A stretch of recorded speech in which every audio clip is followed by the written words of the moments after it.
Start हुआ जी। आज का टॉपिक हम लोग का रहेगा मल्टी करेंसी। मल्टी करेंसी का मतलब हुआ कि अलग अलग देश की करेंसी में कैसे एंट्री करना है, इसको हम लोग सीखेंगे। कई बार होता है कि देश विदेश में जॉब लग गया तो उसके लिए ये आपको बहुत हेल्प करेगा, या इंडिया में लगा और विदेशी करेंसी में पैसा आ रहा है तो उस जगह पर आपको ये बहुत हेल्प करेगा।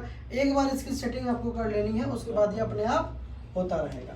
करेंसी के लिए कुछ नहीं, नॉर्मल तरीका जैसे आप गेटवे ऑफ टैली में रहते हैं बस ऐसे ही करना है। उसके बाद आपको मल्टी करेंसी के लिए अल्टर में जाइए और यहाँ पर करेंसी आपको मिलेगा। उसके बाद क्या करना, देखिए यहाँ पे अभी सौरभ सर बता रहे थे कुछ बना हुआ, एक बार हम बता रहे हैं ताकि वीडियो में आ जाए सारा। तो क्रिएट में जाना है, नेपाल हो गया था, कौन सा नहीं हुआ था वही बताइए। JPY नहीं हुआ, JPY ऐसे डाल दिए हैं। और ये फॉर्मल नेम में आप देश का नाम डाल सकते हैं, करेंसी का पूरा नाम डाल सकते हैं। जैसे जापान में चलता है तो आप ऐसे भी लिख सकते हैं, जापान हो गया। बाकी ये सब में कुछ भी मत करिएगा। इस तरह से सारी करेंसी आपको एक एक करके बना लेना है, जो कि 13 है टोटल। हाँ, इसमें एक लग गया तो आपको हम ये बता दें, इसमें जो भूटान का दिया हुआ है, भूटान का 1 रुपया है ना, तो भूटान का जब आप एक्सचेंज रेट में जाके चेंज करेंगे ना तो नहीं होगा, क्योंकि 1 रुपया दोनों का वैल्यू है तो आपको उसमें नहीं करना है। वो आप नहीं बनाएंगे तब भी चलेगा। अब यहाँ से हम बैक कर लेते हैं, आ गए। अब यहाँ पर हम लोग अल्टर होते हैं। उसके बाद हम लोग का काम हो गया है करेंसी बनाने वाला। अब रेट ऑफ एक्सचेंज इसको सेट करना है। हर समय रेट हालांकि बदलते रहता है। अब रेट ऑफ एक्सचेंज को जब सेट करेंगे तो आपको कुछ नहीं करना, पहले तो यहाँ पर डेट आएगा, इंटर दबा दिए। अब जो भी आप डालेंगे, यहाँ पर लोग गलती क्या करते हैं, आप तो लिखे हैं और यहाँ पर क्या होता है, ये ABC के हिसाब से जो है अल्फ़ाबेट के हिसाब से अरेंज हो जाता है। लोग पढ़वो नहीं करता है और डालते चला जाता है। तो नहीं, आपको डालना है। ऊपर में CAD है और आप लोग के ऊपर में देखिए पहला NC लिखा हुआ है। तो लोग क्या करता है, CAD में NC वाला डाल देता है तो गड़बड़ हो जाता है। पढ़ के अच्छे से तब डालना है। तो CAD का जो एक्सचेंज वैल्यू है हमने क्या बताया, कितना लिखा है, 61.43 ऐसे यहाँ लिखा हुआ है ना जी अपने पास, इसमें लिखा हुआ है CAD है ना। ये हमने जो रेट डाला है ये हमेशा बदलते रहता है।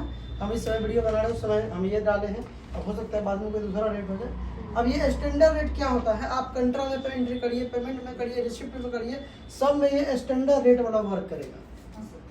उसके बाद जो ये सेलिंग रेट होता है, यानी जब हम माल को बेचेंगे तो कोई हमको पैसा देगा। कई बार आप लोग सुने होंगे NC, जैसे मोड़ो पैसा है किसी के पास, आपको कोई मोड़ो पैसा देगा ना।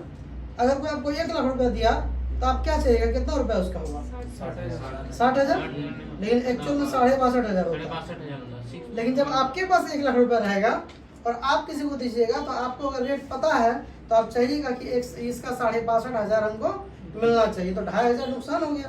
तो ये सेलिंग और बाइंग का यही मतलब होता है। कई बार क्या होता है कि हम लेंगे इतना लेकिन देंगे इतना, ऐसा होता है। तो जब आप माल बेचेंगे सेलिंग रेट, तो अगर आपको कम में रखना है तो रेट आप कम करके डाल सकते हैं क्योंकि पैसा देगा।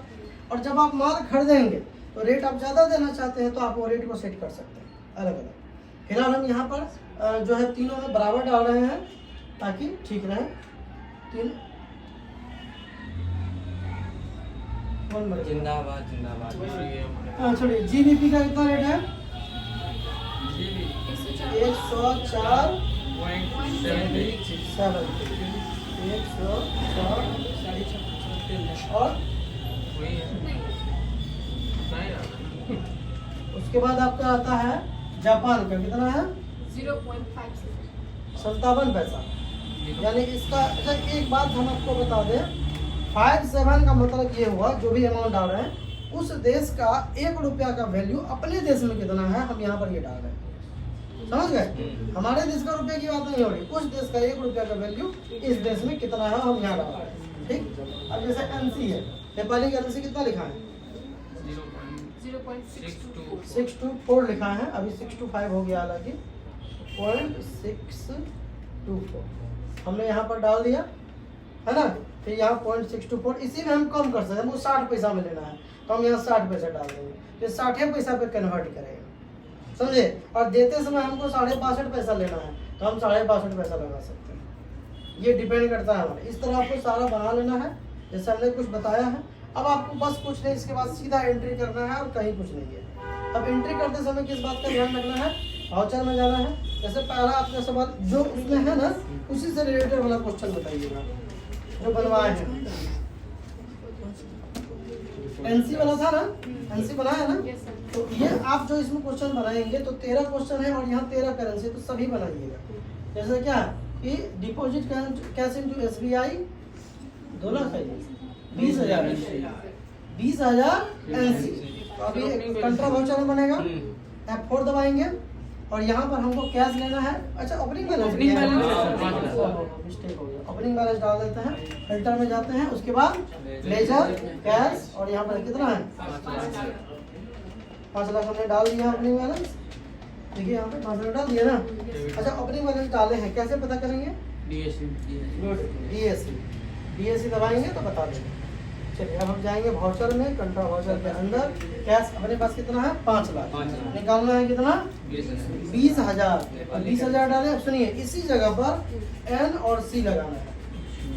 और एक बात, जैसे कि अगर N से एक ही को नाम स्टार्ट हो रहा है, खाली N भी लिखेंगे तो चलेगा, लेकिन N से 2 नाम स्टार्ट हो रहा है तो कौन से लगेगा, ये कंफ्यूजन वाला मैटर रहता है।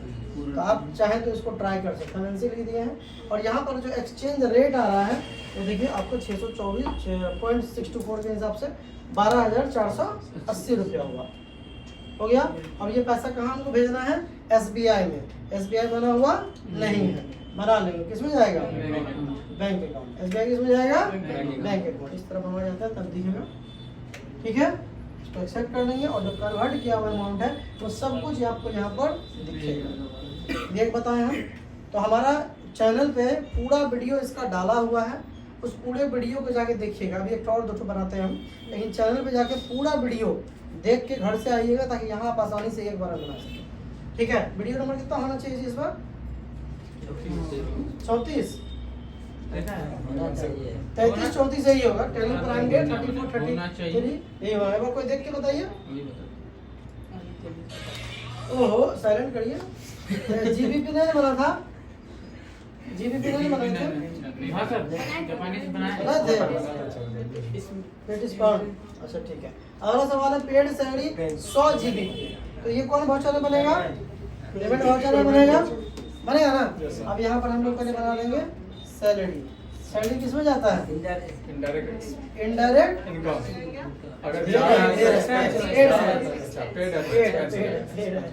इनडायरेक्ट एक्सपेंस 31 वीडियो में 31 में है। तो टैली प्राइम का 31 नंबर जो वीडियो है उसमें इसकी पूरी एंट्री है। तो जो विद्यार्थी यूट्यूब पे देख रहे हैं वो पूरा इसको खोज के कर लीजिएगा। चलिए यहाँ पर कितना था? 100 क्या है? GBP 100 GB। अब देखिए हम सिर्फ G दबाएंगे ना तो G से कोई दूसरा नहीं बना है तो यहाँ देखिए आ जाएगा, आ गया ना। लेकिन अगर G से कोई दूसरा भी रहेगा तब गड़बड़ हो जाएगा। तो 104 रुपये 73 पैसा रेट था वो आ गया। और यहाँ पर क्या होगा? कैश, कैश होगा ना। सैलरी दिए तो कैसे दिए? कैश में दिए, कन्वर्ट रेट करके सब कुछ यहाँ पर दिखा रहा है। उसी तरह से अगला सवाल है आपका पेड नहीं रिसीव कमीशन 368, तो ये अब 6 में जाएगा और यहाँ बनेगा किसमें जाएगा ये? हाँ सही है, डायरेक्ट इनकम। कभी कभी आता है ना। ओके कितना रुपया था जी? 300। तो C लिखने से भी आ जाएगा। C आप लोग पूरा लिख लीजिएगा तो ज़्यादा बढ़िया। कैश और है इतना ही बनाए थे ना हम ना। JPY वाला बनाए थे ना जापान। हाँ तो एक काम करो जापान वाला बनाते हैं। देखिए paid house rent for 2 days RS 8,000 JPY payment voucher. और यहाँ पर हो जाएगा